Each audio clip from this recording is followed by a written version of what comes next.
দুর্গাপুরে সিবিআই হানা কার্যত আজ সকাল 7টা থেকে এই যে 14 নম্বর ওয়ার্ড তার এই যে বাড়ি এই আনন্দনগর এই বাড়িতেই কিন্তু এই মুহূর্তে ভেতরে রয়েছে সিবিআই এর টিম এবং আজ সকাল 7টা নাগাদ এই বাড়িতেই কিন্তু সিবিআই হানা হয়েছে এমনটাই খবর কিন্তু। এবং এই বাড়িতে ভাড়া থাকেন সৌরভ আচার্য যেমনটা জানা গিয়েছে, এবং সেই সৌরভ আচার্য সম্ভবত এই মুহূর্তে বাড়ির ভেতরেই রয়েছেন, কারণ তার যে গাড়িটি এখানে দেখা যাচ্ছে একটি গাড়ি লাল রঙের, সেই গাড়িটি এই মুহূর্তে বাইরে রয়েছে। কিন্তু প্রশ্ন উঠছে যে কেন এই সিবিআই হানা? যেমনটা সূত্রের খবর যে গত বেশ কয়েক বছর ধরে তিনি কিন্তু এই সৌরভ আচার্য অবৈধ কয়লা ব্যবসার সাথে যুক্ত, এমনটাই কিন্তু সূত্র মারফত খবর।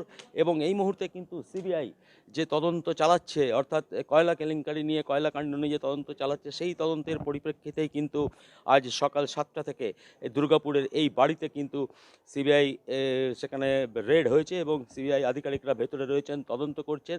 তদন্তে কি উঠে আসে সেটা কিন্তু জানা যাবে। যেটা জানা যাচ্ছে যে সিবিআই এর 5 জনের একটি টিম সকাল 7টায় এই বাড়িতে ঢোকে এবং তারপর থেকেই কিন্তু সম্পূর্ণ এখানে বাড়ি দরজা বন্ধ করে ভেতরে কিন্তু তদন্ত চলছে।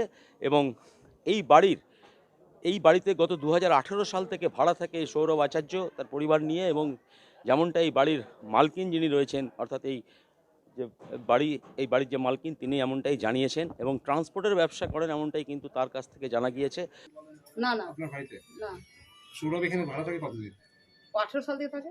18 সাল থেকে ভাড়া হ্যাঁ, থাকে। এইদিকে তাকি আমি তো ওই বাড়ি থেকে 17 সালে ঢুকেছি, আমার 1 বছর পরে ওরা এসেছে। আজকে আজকে এখন সেন্ট্রাল ফোর্স এসছে, সিবিআই রেড হচ্ছে। আপনার মানে আপনি কতটা কি জানেন? আমি কিছু জানি না, গেট বলতে কি পারছি আপনাকে। ওই গেট কি খোলা ছিল না গেট খুলে ঢুকেছো না কিভাবে খুললো গেট? কি বলবে কথা? তো সৌরভের বাড়ি গার্জেন নাই, অনুভব করে কথা বললে হবে? আপনি গার্জেন? আমি গার্জেন নাই, কিন্তু ও তো গার্জেন না। বলছি, ও বুদ্ধি আমার ননদ। বাড়ির মালিক তো। আপনি কেন ওরকম করছেন? বাড়ির তাহলে মালিক। আমরা কথা বলছি, বলি। কথা বললে আপনার নাম দিদি, আপনার নাম বলছি, আপনার নাম।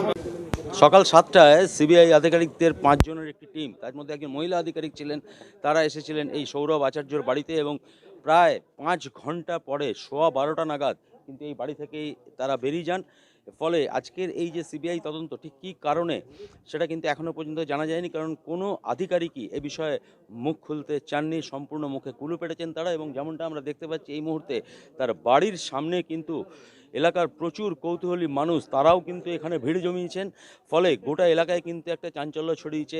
এটি দুর্গাপুরের ভিরিঙ্গি, বেনাচিতি ভিরিঙ্গির যে আনন্দনগর, সে আনন্দনগরের এই বাড়ি। এবং এখানেই গত কয়েক বছর ধরে এই সৌরভ আচার্য, যিনি এখানে ভাড়া থাকতেন, এবং যেটা সূত্রের খবর যে অবৈধ কয়লার ব্যবসায়ী অনুপ মাঝি ওরফে লালা, তার ঘনিষ্ঠ ইনি ছিলেন। এবং এনার নিজস্ব ট্রান্সপোর্টের যে ব্যবসা ছিল সেটাও কিন্তু জানা গিয়েছে। ফলে ঠিক কী কারণে এই আজকের এই সিবিআই তদন্ত সেই নিয়ে কিন্তু এখনও পর্যন্ত পরিষ্কার নয়। 5 ঘন্টা পরে সিবিআই আধিকারিকরা বেরিয়ে গেলেও তারা এই বিষয়ে কিন্তু কোনো মুখ খুলতে রাজি হননি। দুর্গাপুর থেকে কৌশিক বসুর রিপোর্ট, 99 নিউজ বাংলা।